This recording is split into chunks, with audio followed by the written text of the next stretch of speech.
From Nashville, Tennessee, Music City, USA, and the home of hot chicken, it's the Rick Altizer Show.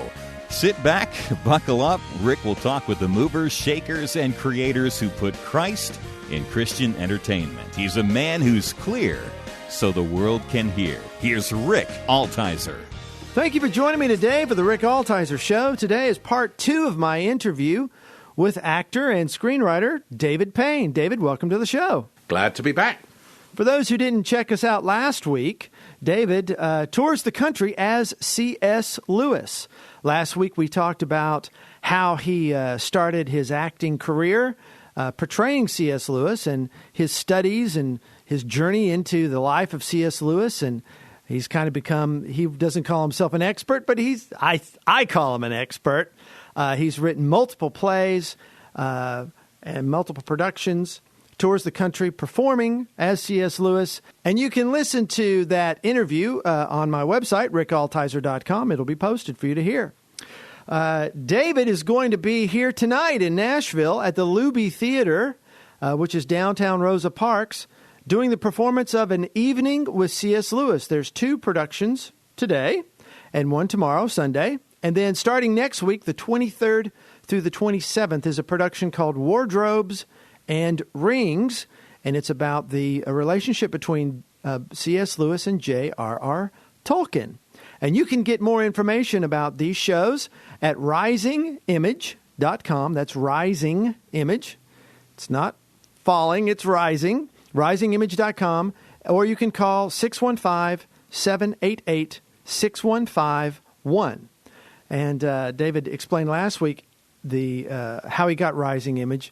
As C.S. Lewis said, the images were just rising up out of the pages into his brain or something like that? Oh, just rising. He was, sometimes at night and the image would rise up in his mind. Okay.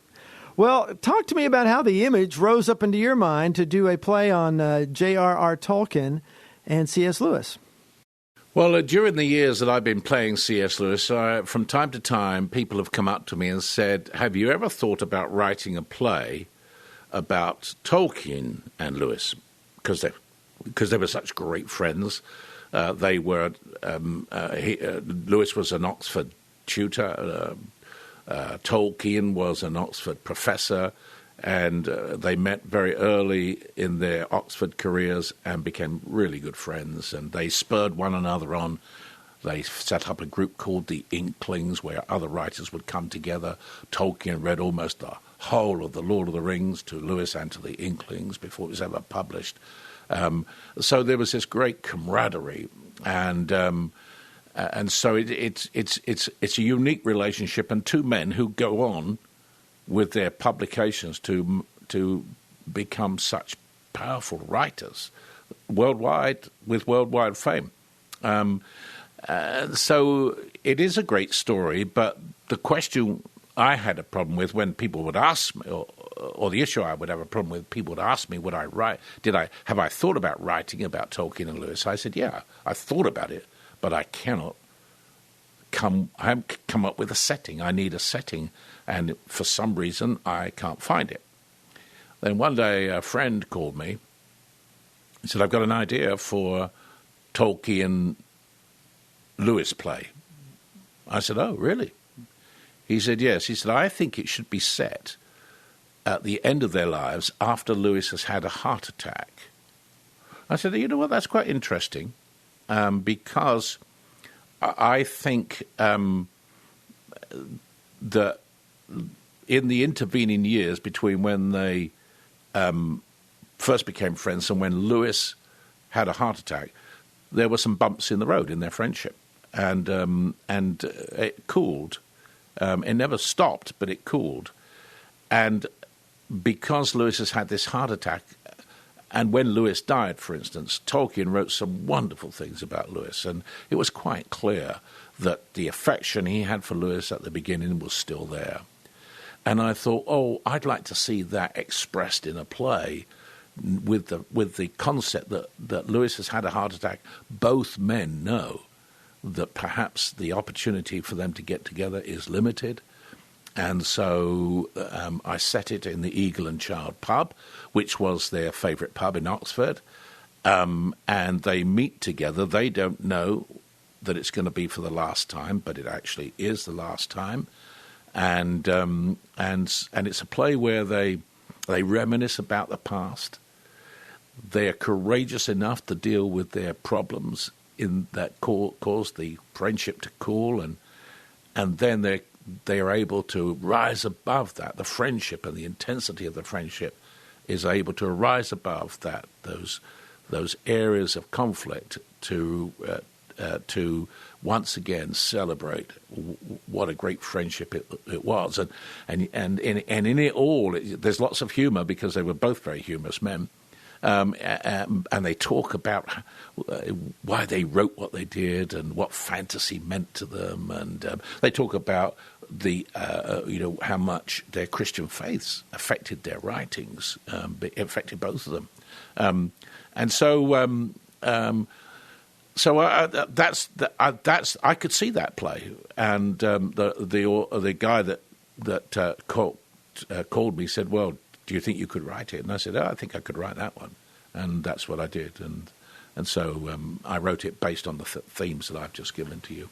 Talk to me a little bit about the friendship between Tolkien and C.S. Lewis. J.R.R. Tolkien, again, writing the Lord of the Rings trilogy, and C.S. Lewis, he's writing the Chronicles of Narnia. So they're both working on these just what turned into wildly successful, series of books. But how did Tolkien influence C.S. Lewis in terms of his faith in God and his own beliefs? Well, actually, Lewis had come to a point in his life. He started off as an atheist when he was in his teenage years, But when he had reached the age of 31, he had come to the conclusion that atheism did not satisfy him. He saw it as a vacuous doctrine. And so he came to the conclusion, as he puts it, that the least objectionable theory was some sort of God. But he couldn't see God as a personal God, nor could he see that Christ was God. And then one night he invites two people to dine with him at his college. One was Tolkien, and then another man was called Hugo Dyson, both sincere Christians. And they get this discussion about Christ. And Tolkien captures Lewis because they both loved mythology. Tolkien captures Lewis by saying, the story of Christ is a true myth. The poet was God himself. The myth actually took place at a precise point in human history. The whole of the myth is absolute truth. And this really makes Lewis think. And the next day, after an interesting journey he has with his brother, when he's going to a zoo, it's during that journey, it suddenly dawns on him, or it suddenly impacts him, that Christ is Christ and Christ is God.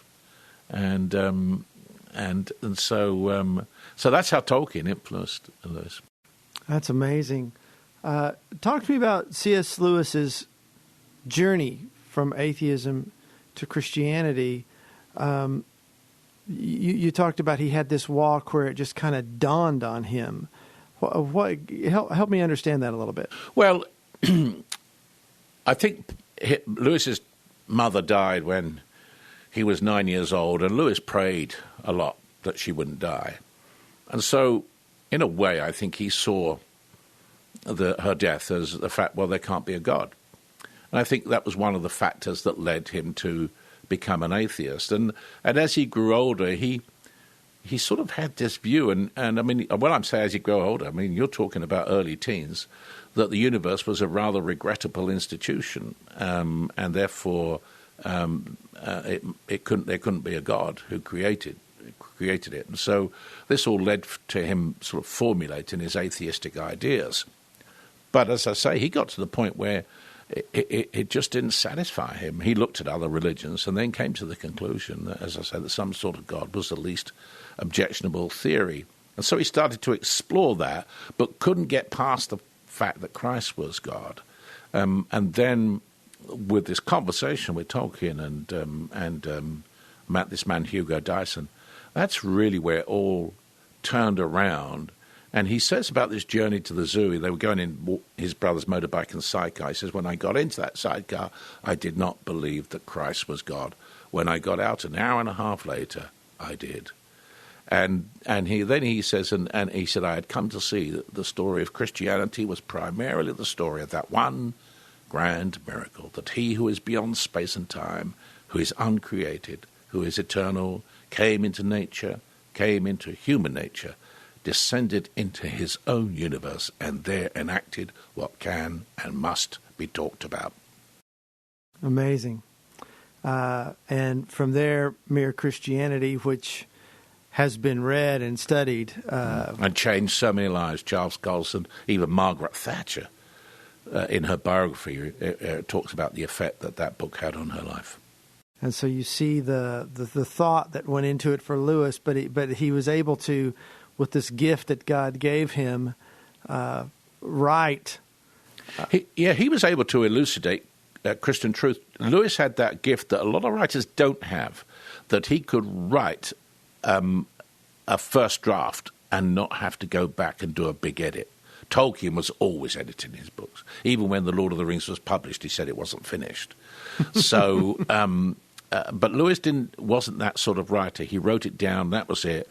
Rarely wrote another draft, just put notes in the margins. And that's very good when it comes to, for instance, writing about Christian truth. He could write about it. And the great thing about Lewis is he makes you look at Christian truth from a different perspective. I mean, it's still the truth. It's just nice to see it from a different angle. Well, you've been playing for C.S. Lewis now for 20 years, performing multiple different plays that you've written based on his books. How has your life and his life, has there been intersection, and how has his writings, how have they been something that's helped you personally? Well, I think his writings have helped me in the same way they've probably helped lots of others, in that, just to make you revisit Christian truth that you know well, and just to reflect on it and look at it from a slightly different angle and realize, the truth is the truth, and so it's an encouragement in that way. And I think probably in terms of direct intersection, I suppose it would be because for 18 years that I played an evening with C.S. Lewis. Actually, an evening with C.S. Lewis I've probably only been doing for about 12, 13 years. But for the 12, 13 years I've been doing an evening with C.S. Lewis, for 12 years I've done it because when my wife was alive.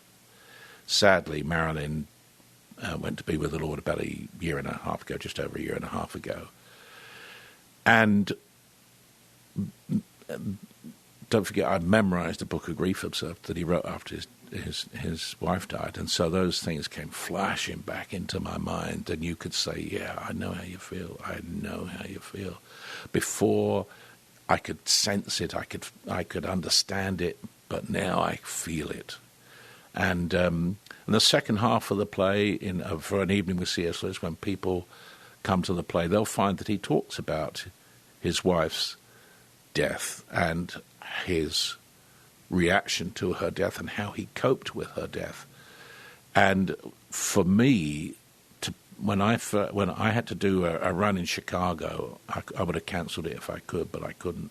After Marilyn died, I had to do a run in Chicago, and when I got to it was a 4-week run, and when I got to the theatre, they wanted to do tech and everything, and they wanted me to run the lines, and I got to the play where he talks about so tenderly about his wife after her death. I got halfway through and I just broke down. Probably good that I broke down in rehearsal, because if I hadn't done that rehearsal, I would have broke down in front of the audience. And I think that has added another layer to the play. It's a layer I would rather not have had. Mm-hmm. If you could give me my wife back, I'd give it all up in a heartbeat. Mm-hmm. But that's not the way it was. So it's changed the play because of that direct intersection, whereas the words before were words that I memorized and I could deliver, and I think I could deliver powerfully.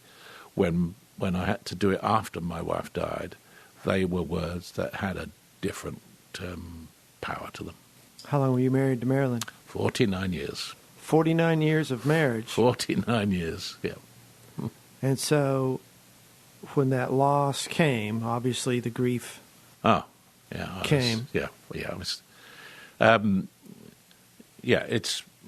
It's nothing. There's no words to describe it. It's like having your heart ripped out. It's like, you're just. I think that's a time when you realize how vulnerable you are and how broken I was just a broken man, because she was such an incredible woman,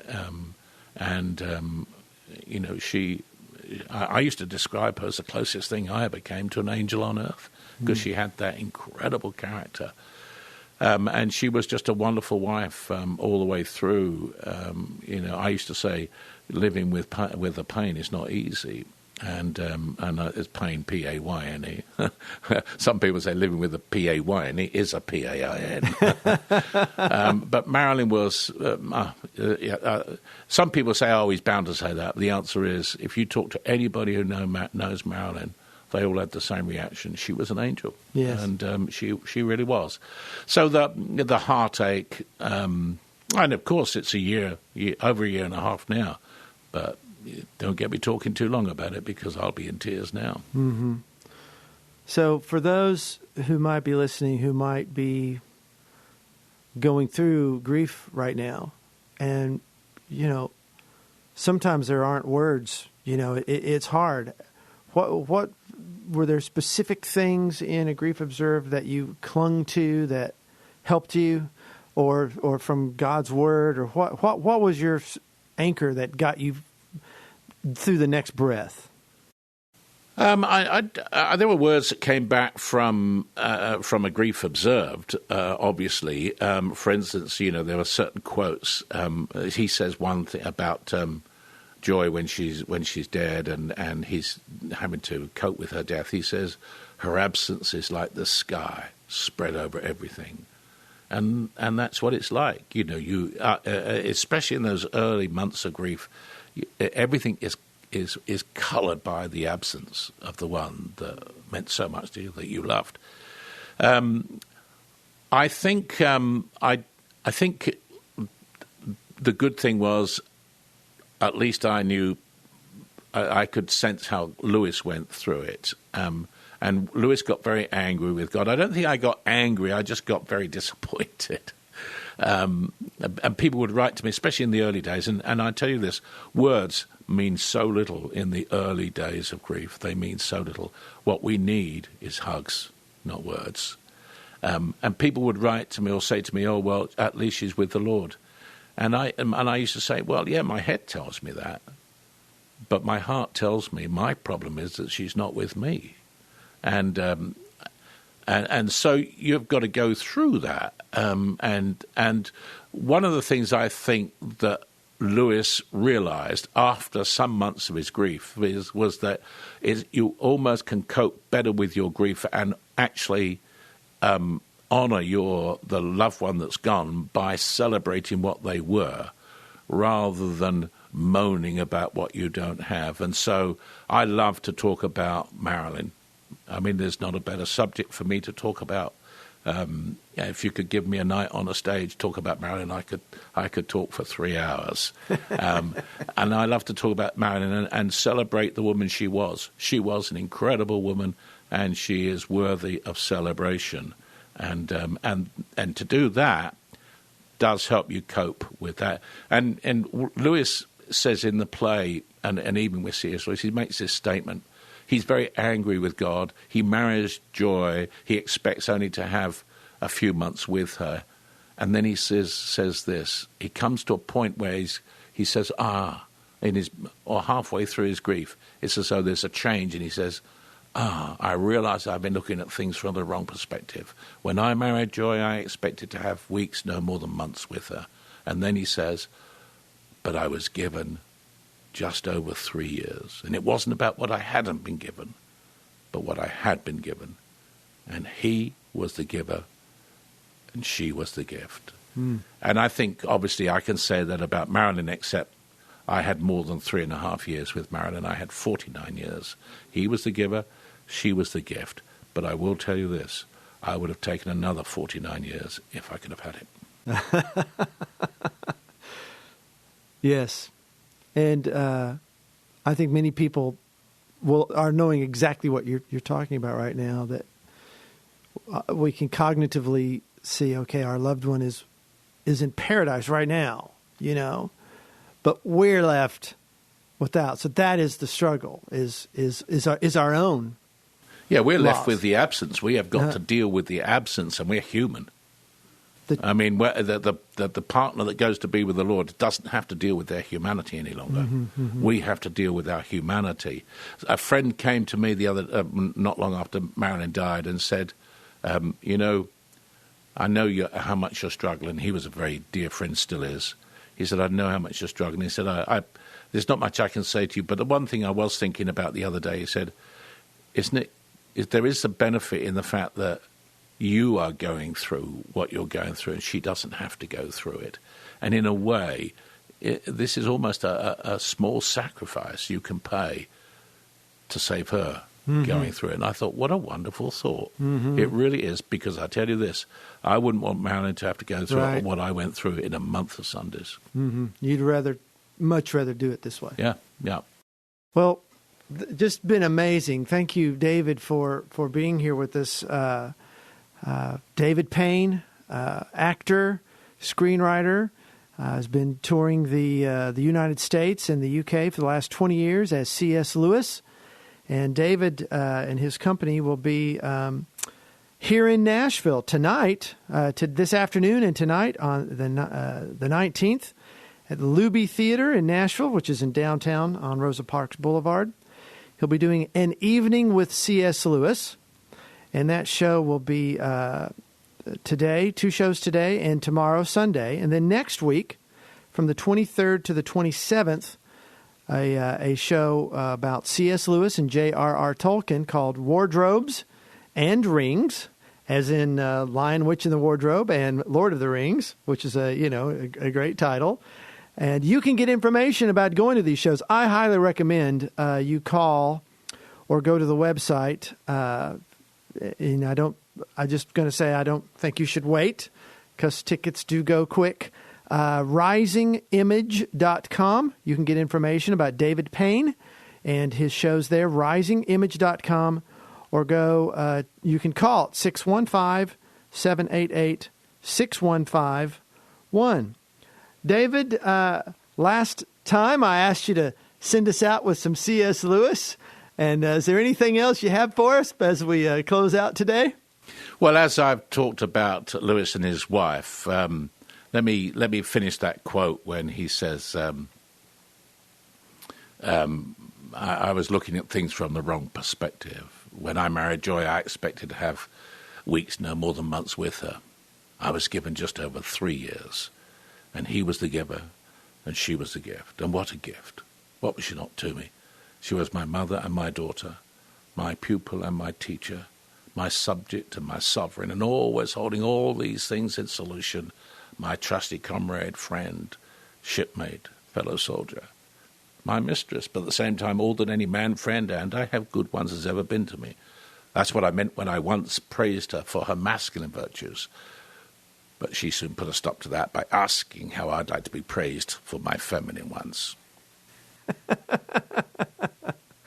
Fantastic. And you can get more of this tonight at An Evening with C.S. Lewis. And also a second show, a whole different show starting next week. So, David, thank you so much for being on the show and sharing your life with us, opening up some of your own pain, and sharing C.S. Lewis with us. I'm just so thankful and glad you're here. Thank you. Glad to be here. The music you are listening to is from my scripture memory record, and I want to give it to you for free. Just go to my website, rickaltizer.com, and click Contact. Altizer is spelled Altizer. Or how about liking my Facebook page, facebook.com/Rick Altizer Show. I want to thank Paul Winkler, the investor coach, for sponsoring this show, and I want to thank you for listening. So be sure to check us out again next week as we discuss how we communicate the gospel through media to our culture. Let's be clear so the world can hear. I'll talk to you next week. Thanks for listening. Be kind.